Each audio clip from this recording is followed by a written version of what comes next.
All right, guys, this is why I don't get greedy in my short-term trading account, which is pretty much day trading right now, as you guys know. I raised my stop limit yesterday, which I put a video out on that, because you never know what's going to happen day to day. And the rally yesterday surprised a lot of people. People were wondering, the Iran-Israel conflict escalating, why stocks are going up.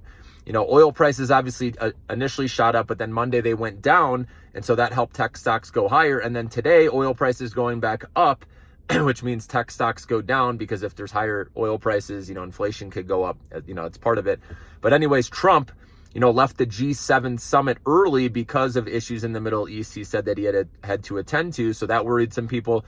Also, retail sales came in weaker than expected this morning.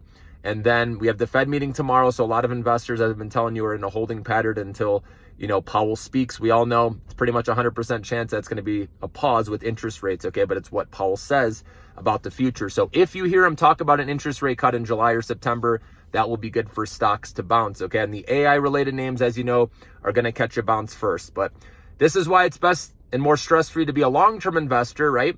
Is you don't have to worry about every day the headline news.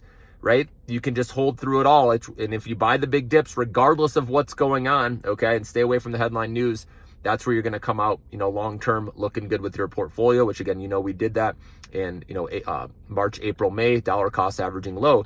Now in the short-term trading account, like I said, day trading, you do have to keep up with the headline news and what's going on, because that's going to affect your stock, obviously. So that's why it's more stressful, because there's a lot going on.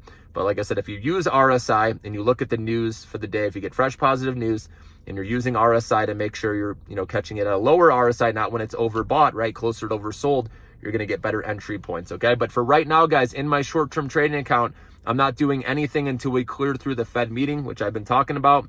I want to see what Powell says and how the market reacts to everything, because we have had a big rally up to this point. And so that's why, I've been just getting out of my trades at the end of each day, so I don't have to, worry about overnight risk, right? What happens with the headline news like we saw this morning, okay?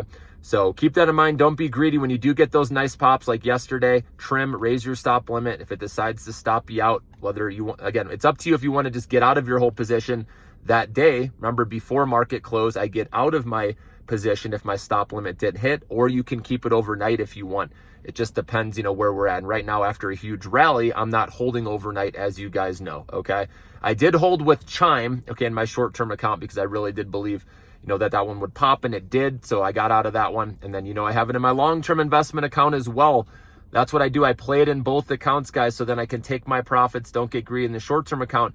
And knowing I have those, stocks of those companies that I really like, I have that in my long-term investment account as well, where I don't touch it.